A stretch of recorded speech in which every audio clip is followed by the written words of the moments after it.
RSSന്റെ മുഖമാസികയായ കേസരിയിലെ ലേഖനത്തിനെതിരെ വിമർശനവുമായി ദീപിക പത്രം. ക്രൈസ്തവരെ ചാരി ഭരണഘടനയെ വെട്ടാനുള്ള കുതന്ത്രമാണ് ലേഖനമെന്ന് എഡിറ്റോറിയൽ അഭിപ്രായപ്പെടുന്നു.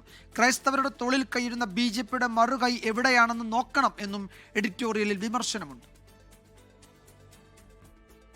ആഗോള മതപരിവർത്തനത്തിന്റെ നാൾവഴികൾ എന്ന പേരിൽ കേസരി പ്രസിദ്ധീകരിച്ച ലേഖനമാണ് വിവാദമായിരിക്കുന്നത്. മതപരിവർത്തന നിരോധന നിയമം നടപ്പിലാക്കുന്നതിനെക്കുറിച്ച് പറയുന്ന ലേഖനത്തിൽ ഭരണഘടനാ ഭേദഗതിയെക്കുറിച്ചും പരാമർശമുണ്ടായിരുന്നു. ഇതാണ് പ്രതിഷേധത്തിന് കാരണമായത്. വിഷലിപ്തമാണ് ലേഖനമെന്ന് പറഞ്ഞു തുടങ്ങുന്ന എഡിറ്റോറിയൽ ക്രൈസ്തവരെ ചാരി ഭരണഘടനയെ വേട്ടയാടേണ്ടെന്ന് എടുത്തു പറയുന്നു. കേരളത്തിൽ ക്രൈസ്തവരുടെ തോളിലേക്ക് കൈനീട്ടി നിൽക്കുകയാണ് BJP.